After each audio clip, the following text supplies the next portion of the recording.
Guy leaves school at the age of 16 and gets a job with a respected company who train him. Over the years, he learns how to do his job, gets more and more responsibilities, and with it, a better salary, better position, and all the benefits that come with that. He is trusted and liked by his customers and contacts. He is respected and liked by his company, and he does a good job, and he's happy with it and happy with the company, proud of the company he works for. But then after 25 years, the original creator of the company retires or starts slowing down and is replaced at the top by his son, or it's taken over by its hostile takeover, and the philosophy suddenly changes. The guy's boss, direct boss, line boss, is replaced by somebody who's only interested in fast profit, doesn't and cutting costs, doesn't care about quality of work. In fact, recommends them to exploit the customers that they've spent 20 years building up relationships with, and the whole philosophy of the company changes. And how does this employee react? What should he do next? This is a modern day example of one of the central dilemmas of medieval literature. It's how a sworn knight, a knight sworn to a cause, to a house, should react when the king that he serves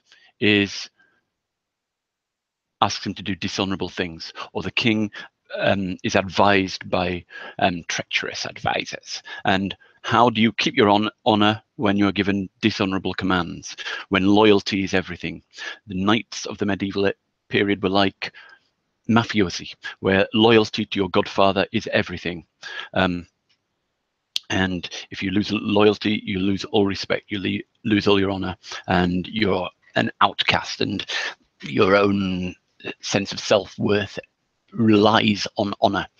Now, this is very different from your standard D&D game, where everybody is a self-contained entity, and they're basically in it for experience and gold, and maybe they have some morals, maybe they don't, but that's a personal decision. You don't have to rely on some outside source or for patronage for your power, like a knight or people in real life do.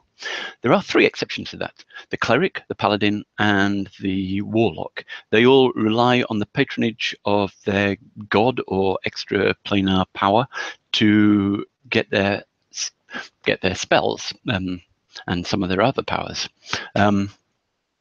Now, D&D, in D&D and a lot of games, gods are some very distant and don't have much direct influence on play, and they are influenced by sort of later Christian sort of philosophy of the monotheist. The god is all-powerful, all-seeing, and doesn't make mistakes.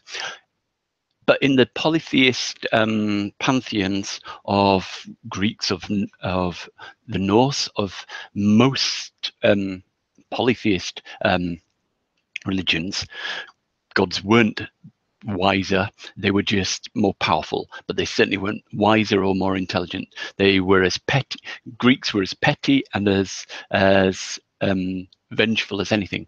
Now, if you're God, I suggest making your god not some wise or all-powerful distant conceptualization of some eternal truth, but Joffrey Baratheon, and you are a subject to his whims and his stupid ideas.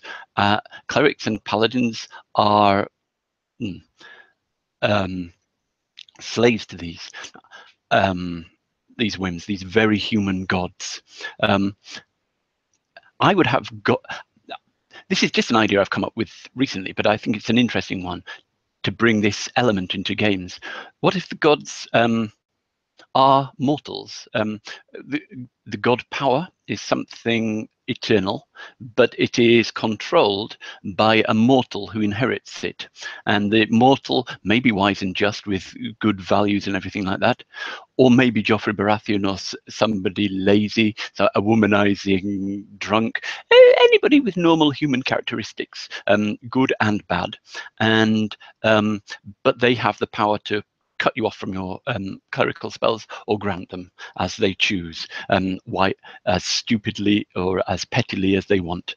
This would create an interesting tension of where do you draw the line, and how much do you want your power, which is an ongoing theme in medieval literature, and would be an interesting game that I'd be interested to try out. This won't be everybody's cup of tea, but it's just an idea that I'm throwing out just to see if other people would be interested. My name's Caius. I love role-playing games, and I hope to see you in one.